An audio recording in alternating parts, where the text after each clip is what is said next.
Bienvenue à cette nouvelle édition sur la télévision nationale congolaise. C'est samedi 9 mars à Malabo, à Guinée équatoriale, la 24e session ordinaire de la conférence de chefs d'État et de gouvernement.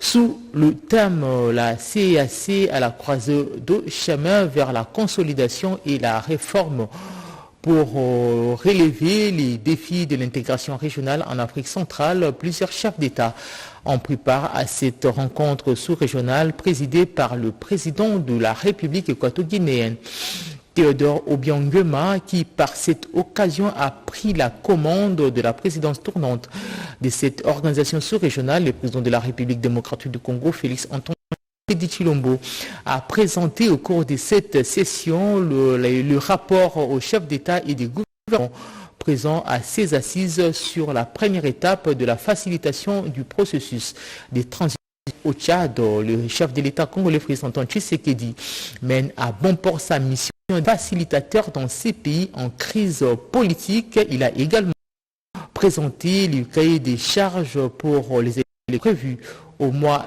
de mars de cette même année au Tchad. Ceci relève de fruits de la mission de facilitation du président de la République, Félix Antoine Tshisekedi Tshilombo. Les détails dans nos prochaines éditions. Hier vendredi, il s'est tenu à la Cité de l'Union africaine le Conseil des ministres présidé par le chef de l'État Félix Antoine Tshisekedi Tshilombo. Plusieurs points ont été inscrits à l'ordre du jour. Une réunion qui a coïncidé avec le 8 mars, journée dédiée à la femme, dont je vous laisse suivre ces comptes rendus. Bien avant le démarrage du Conseil des ministres, le président de la République, chef de l'État, a tenu en ces jours des célébrations de droits des femmes à rendre hommage aux femmes congolaises en général, mais particulièrement à celles qui font partie du gouvernement.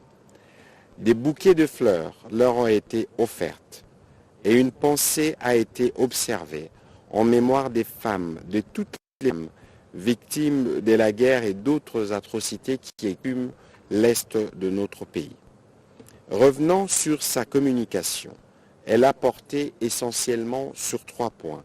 Le premier, de ses missions officielles à l'étranger. Le président de la République a évoqué les missions qu'il a conduites du 28 février au 5 mars 2024, successivement à la République d'Angola, au Qatar en passant par le Royaume de Belgique et en Antalya en Turquie, sur la diplomatie présidée par son homologue Recep Tayyip Erdogan. À Luanda, première étape de sa tournée officielle, le président de la République s'est entretenu avec son homologue Joao Lourenço, médiateur désigné de l'Union africaine, qui sévit entre notre pays et le Rwanda.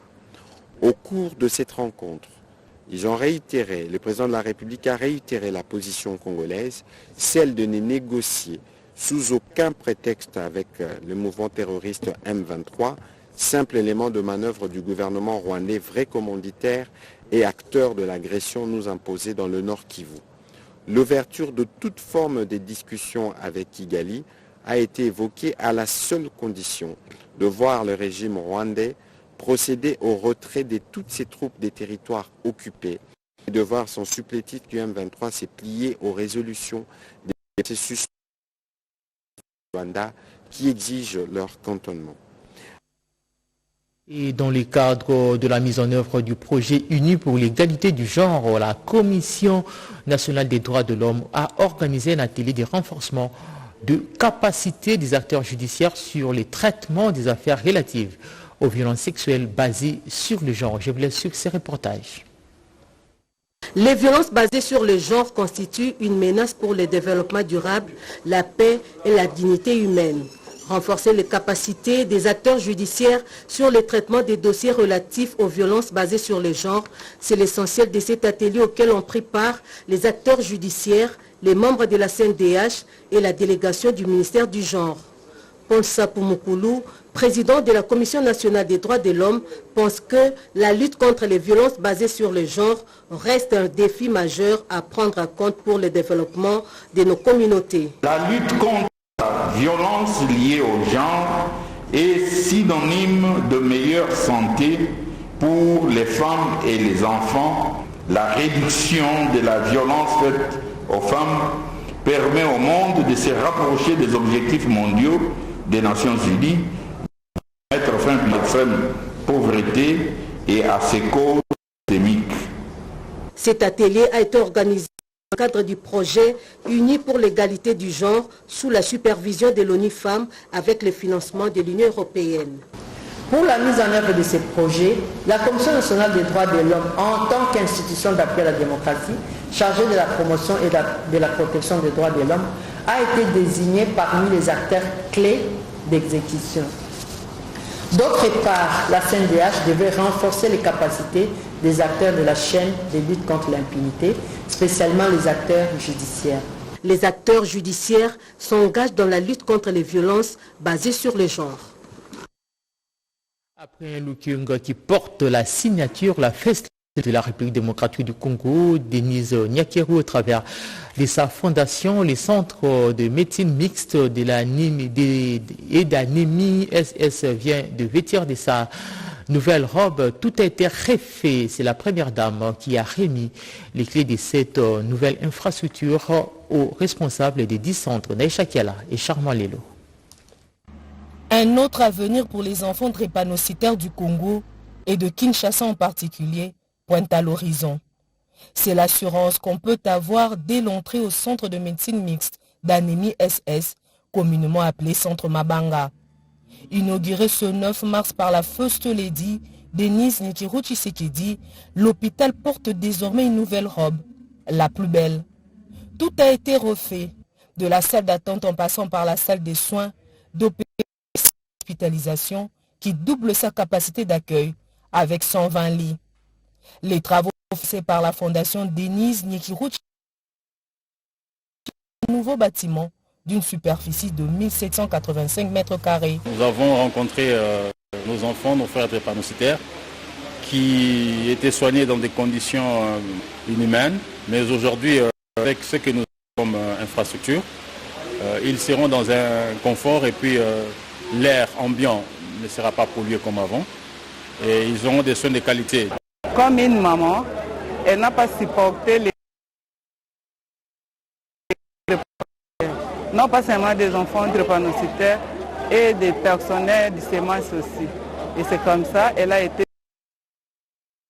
de venir en aide pour nous construire ces beaux bâtiments. Cette réalisation vient apporter une réponse à la question de la prise en charge des malades drépanocytaires, caractérisée depuis toujours par l'absence criante d'une structure adéquate de prise en charge répondant aux normes internationales.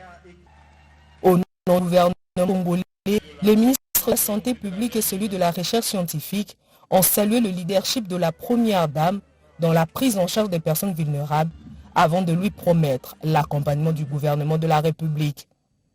C'est le 10 février 2023 que l'épouse du chef de l'État avait posé la première pierre des travaux de réhabilitation et d'innovation de ce centre. La fondation Denise Nyakeru Tshisekedi, qui a fait de la lutte contre la drépanocytose l'un de ses piliers dans l'axe santé de sa vision, appuie régulièrement le centre Mabanga avec des produits pharmaceutiques et matériels. La fondation DNT va inlassablement continuer sur cette lancée. Par rapport à la tarification, le centre va continuer à fonctionner comme il fonctionnait avant. Mabanga sera aussi parmi les hôpitaux qui vont recevoir les femmes dans le cadre du programme de la gratuité de la maternité. Et donc, j'ai plutôt tendance à dire que les coûts vont baisser que augmenter. Une inauguration qui intervient un jour spécial pour la première dame de la République, celui de son anniversaire de naissance.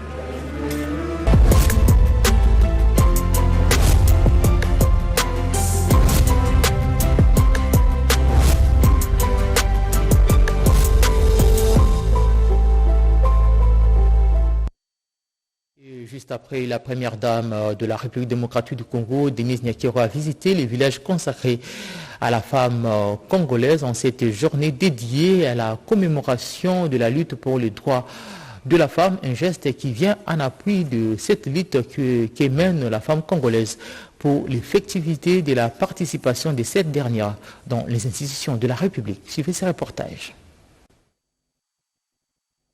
Installé au chapiteau du Pullman Hotel Kinshasa, le village de la femme a ouvert ses portes ce samedi 9 mars 2024 pour célébrer le mois de la femme en collaboration avec le cabinet du président de la République, Félix Antoine Tshisekedi. Promouvoir l'entrepreneuriat féminin est le but poursuivi par ces cadres. On a tellement de talents en RDC, les petites entreprises et les toutes petites entreprises ne sont très souvent pas connues et ils n'ont pas de voix ni de plateforme vraiment d'exposition.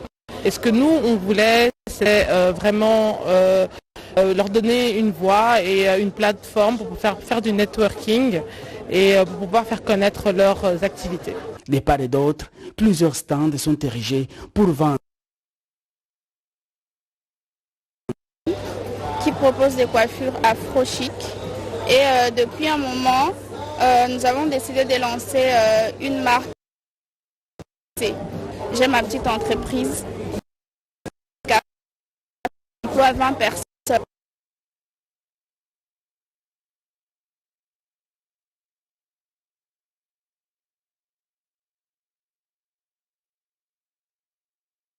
Nous avons dans notre pays un grand besoin de santé mentale vu les guerres que nous avons eues et tous les problèmes sociaux que notre pays connaît, particulièrement les femmes avec les agressions liées aux femmes. L'ouverture de cette édition Village de la Femme coïncide avec l'anniversaire de la distinguée première Nyakero, venue soutenir les femmes de l'Est, victimes de la guerre. Je viens ici, c'est vrai que c'est le jour de mon anniversaire, mais chaque occasion pour moi de rencontrer des femmes, je profite pour dire qu'il faut penser à la solidarité. C'est très important par rapport à nos mères, nos sœurs. Je ne sais pas, parmi vous, peut-être qu'il y en a qui ont déjà posé des gestes ou fait quelque chose par rapport à ces femmes qui sont à l'est du pays. Donc, je saisis cette occasion. Moi, je suis la première. Si vous voulez bien qu'on puisse se mettre ensemble pour faire un geste pour accompagner ces mamans. Village de la Femme, c'est dimanche 10 mars 2024.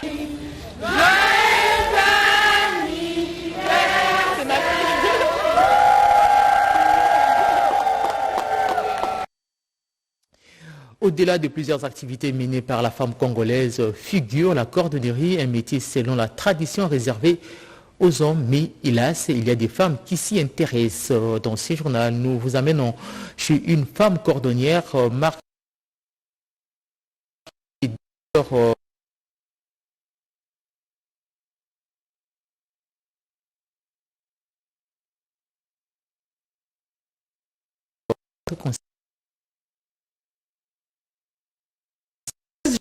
L'important dans l'économie congolaise à travers leur business. Malheureusement, la majorité de ces femmes est dans leur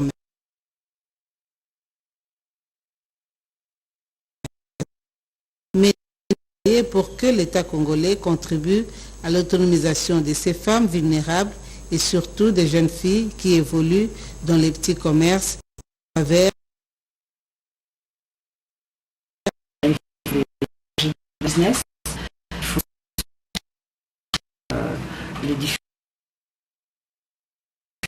Il y a aussi beaucoup de facteurs qui font que ça tire la femme vers le bas. Donc nous espérons que le président de la République, pour que la femme puisse participer à l'économie du pays.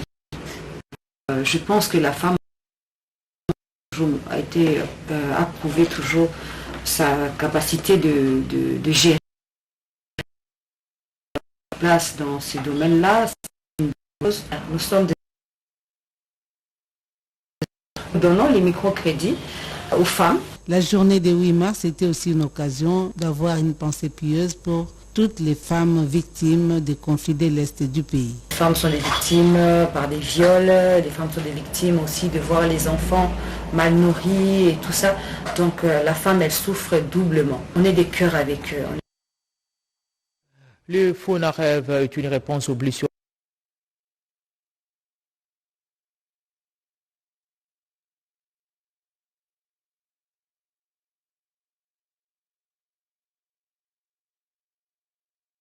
De ces mois, Madame Feza, l'une des victimes de ces actes, nous fait part de comment elle a vécu. C'est suivre ces images commentées par Mireille Ndeke.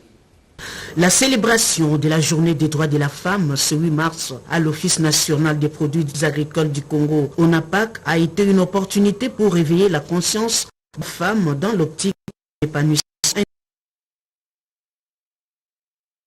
agriculteur dont la femme à l'est du pays. Il est constaté de la production des produits pérennes. À titre d'exemple, le café est passé de 120 000 tonnes par an à 11 000 tonnes. Ce constat a conduit le comité de gestion de l'ONAPAC, avec à sa tête Madame Mimi Monganumbi, à mettre sur pied des stratégies pour récupérer la première place de la production du cacao, étant donné que la Côte d'Ivoire éprouve des difficultés suite aux problèmes climatiques. Cette situation est une opportunité pour nous de produire davantage le cacao. C'est donc une occasion d'annoncer une porte ouverte au sein de l'ONAPAC aux femmes en vue de créer des richesses par l'intégration dans le secteur des produits agricoles pérennes. Cette approche permettra aux femmes de soutenir la vision du chef de l'État qui consiste en la revanche du sol sur les sous-sols pour le redressement de l'économie du pays par le secteur agricole. Occasion toute faite pour le président du conseil d'administration de démontrer que le président de la République fait la promotion de la femme.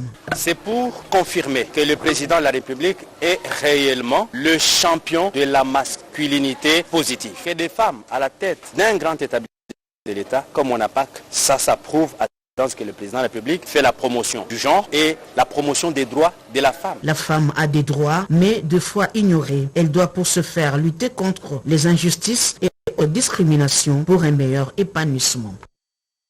C'était une journée de lutte pour le droit de la femme célébrée à l'ONAPAC. Le FAM a profité de cette journée pour faire un état des lieux sur l'évolution de cette lutte. Quel est l'apport l'émergence de la République démocratique du Congo à travers beaucoup de leurs réformes dans les sens du genre? La femme congolaise retrouve peu à peu sa fierté.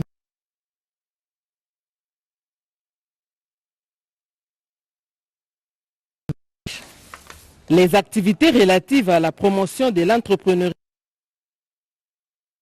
le 9 mars 2024 par le ministre de l'Entrepreneuriat à la Maison de l'Entrepreneuriat et de l'Innovation à Kinshasa Limité. L'objectif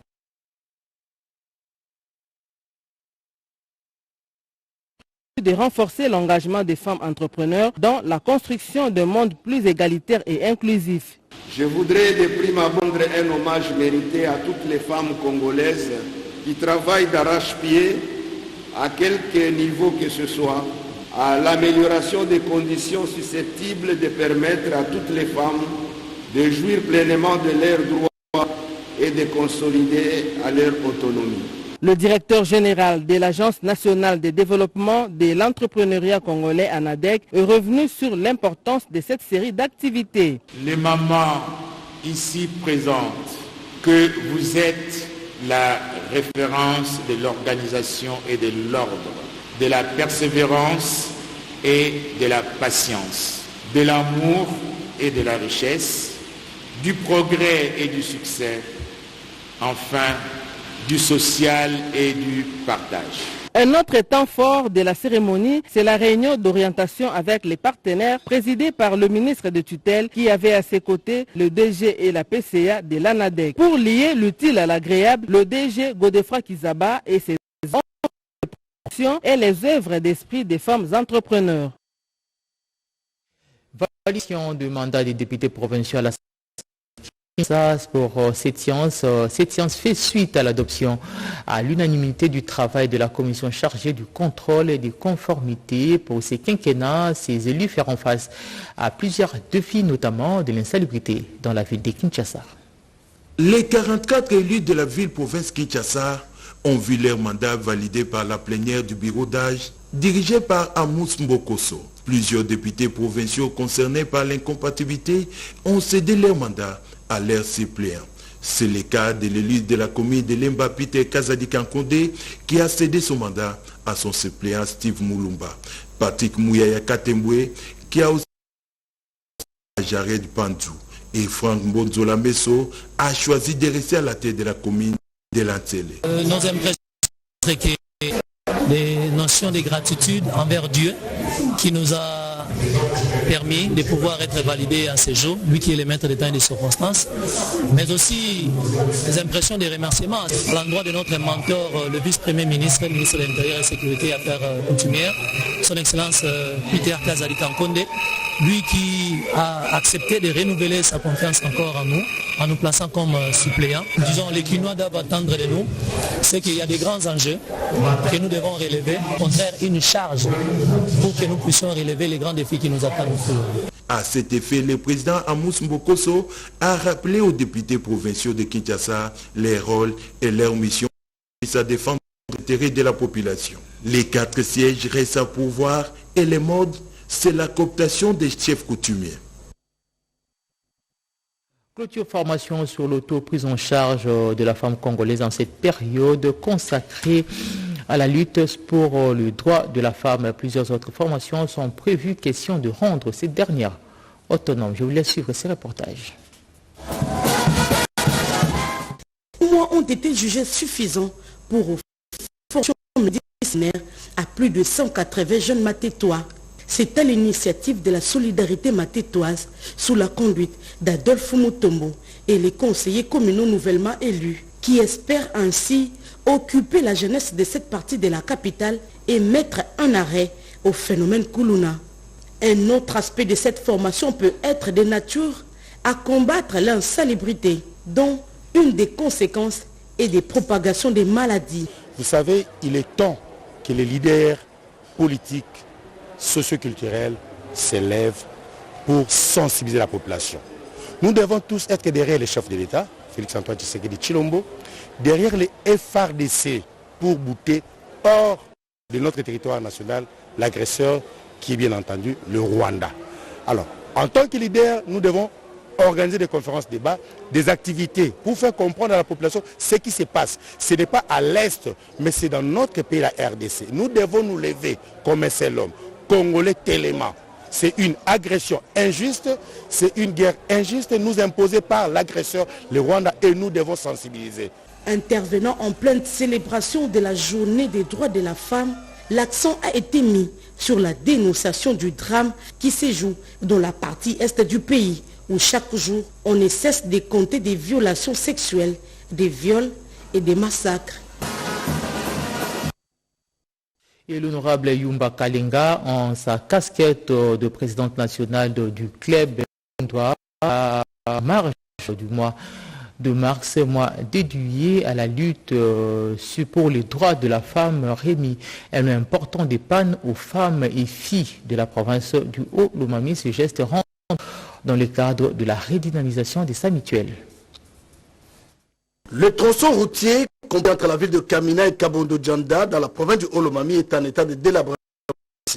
Dans la vision du lancement dans les prochains jours de réflexion de quelques points chauds, la gouverneure de la province Isabelle Kalinga Mushimbi est à Kinshasa pour des plaidoyers auprès des instances du pays pour décanter cette situation. Ce vendredi 8 mars 2024, Dr Isabelle Kalinga a échangé avec le directeur général de l'Office des routes, Janon Kikangalangoy, pour la réhabilitation des bourbiers qui menacent la nationale numéro 1 qui relie la ville de Kamina à d'autres provinces. La gouverneure de la province du Haut-Lomami a informé le directeur général de l'Office des routes que sur ses instructions, elle avait déjà dépêché son ministre provincial des infrastructures et le directeur provincial de l'Office des routes pour une étude et une évaluation de l'état des routes. Cette route, dans cette province agro-pastorale, bénéficie déjà de l'assistance du gouvernement central par les FONER. Nous avons essayé de changer sur la question de la nationale numéro 1 qui pose problème dans ma province, puisqu'il y a eu des fonds qui ont été disponibilisés par FONER dans la province. C'est depuis le mois de novembre 2023 qu'on a eu ces fonds. Malheureusement, et l'office de route n'a pas d'engin. C'est ce qui fait que l'argent est là et nous avions des difficultés à comment réhabiliter cette route-là, surtout les bourbiers. Le directeur général de l'Office des routes a promis de s'impliquer pour une solution urgente. Nous avons trouvé des pistes de solutions Et je pense de mon retour, nous allons commencer à réhabiliter ces bourbiers-là. Le constat est amer, les bourbiers s'invitent à chaque 100 mètres, rendant ainsi la circulation très difficile. L'autorité provinciale, Dr Isabelle Kalinga, soucieuse du développement de sa province, lance un cri de détresse pour voir sa population sortir de cette souffrance. C'était là les plaidoyers pour la réhabilitation de la route nationale numéro 1 dans la province du Haut-Lomami. Et le gouverneur militaire du Nord Kivu a lancé les travaux de la construction d'une aérogare à l'aéroport de Beni, Mavivi, des travaux qui s'exécuteront en même temps que ceux du bétonnage de la route Julien Paloukou dans la ville de Beni. Edith Yala sur les images de Romain Boutard. Lancement officiel ce vendredi 8 mars 2024 par l'entreprise Jokans Trading Construction des travaux de la réhabilitation de la route Beni-Mango via Nobili qui sert pour l'intérêt socio-économique de la RDC Uganda. Les goûts a été donné par le gouverneur du Nord Kivu, le général-major Peter Chirimwami, au travers d'une cérémonie dans le territoire de Beni. À cette occasion, l'administrateur du territoire du Beni, le colonel Euta Omeonga Charles, revient sur l'importance de l'entretien de cette route. La route Mbao-Kamango, que vous voulez lancer ces travaux aujourd'hui à une longueur de 70 km, reliant le secteur Beni-Mbao et la chefferie de Ouatalinga. Elle se trouve dans un état délabrement très avancé.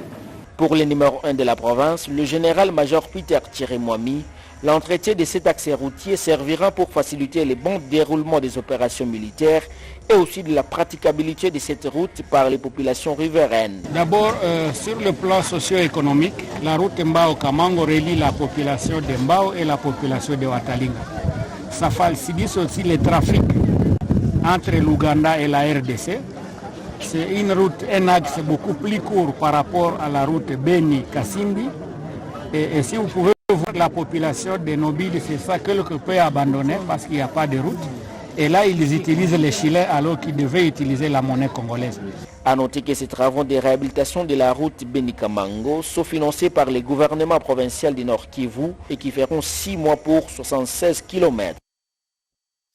Et puis cette journée scientifique organisée à l'université de Goma dans le Nord Kivu, les participants dans cette séance ont passé en revue les risques que présentent les volcans dans le camp des déplacés. Images et commentaires. C'est sous la thématique les risques liés au mazout dans les camps des déplacés à Goma que l'université de Goma, à travers l'école supérieure de volcanologie, de gestion des risques et des catastrophes, a lancé officiellement ce vendredi 8 mars 2024 des cafés scientifiques.